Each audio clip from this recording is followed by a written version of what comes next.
நாளைக்கு எலெக்ஷன் அப்படின்னா உங்க சப்போர்ட் யாருக்கா இருக்கும்? கண்டிப்பா டிவிக்கே தான். விஜய்க்கு. கண்டிப்பா டிஎம்கே தான். தளபதி விஜய். விஜய் சார். ஆப்வியஸ்லி விஜய்க்கு தான் என்னோட ஓட்டு போடுவேன். டிவிகே தான். டிவிக்கு யாரு? சீமான். டிவிகே. தளபதிக்கு தான். விஜய் சார் தான். இப்போ நான் வந்து டிவிகேக்கு தான் ஆக்சுவலி சப்போர்ட். டிவிகேக்கு தான் பண்ணலாம்னு இருக்கேன்.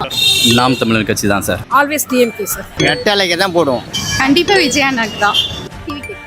நாளைக்கு எலெக்ஷன் ஆனா எங்க ஓட்டு இரட்டை இலைக்கு தான். ரெட்டை இலைக்கு. டிவிக்கு போடலான்னு இருக்கேன். கோஸ் டிவிகே விஜய் சார். என்னோட டிவிக்கே தான் இருக்கும். ஆப்வியஸா டிவிகே. கண்டிப்பா திராவிட கட்சி தான். சிவிகா சொன்னா டிஎம்கே. இப்ப நாளைக்கு எலெக்ஷன் அப்படின்னா உங்க ஓட்டு யாருக்கா இருக்கும்? டிவிகே தான். டிவிகே தான். நான் ஏடிஎம்கே. எம்கே ஸ்டாலின் தான். கலைஞருக்கு தான். கண்டிப்பா முக ஸ்டாலினுக்கு தான் இருக்கும். திமுக கூட்டணி கட்சிகளுக்கு தான் என்னோட ஆதரவு இருக்கும். கண்டிப்பா விஜய்க்கு இந்த வாட்டி சான்ஸ் கொடுக்கலாம். விஜய்க்கு தான். கண்டிப்பா விஜய்க்கு தான். தளபதி தான். டிவிகே. தளபதி தானே. கோர்ஸ் விஜய் சார் தான். விஜய்க்கு. என்னோட ஓட்டு தளபதி.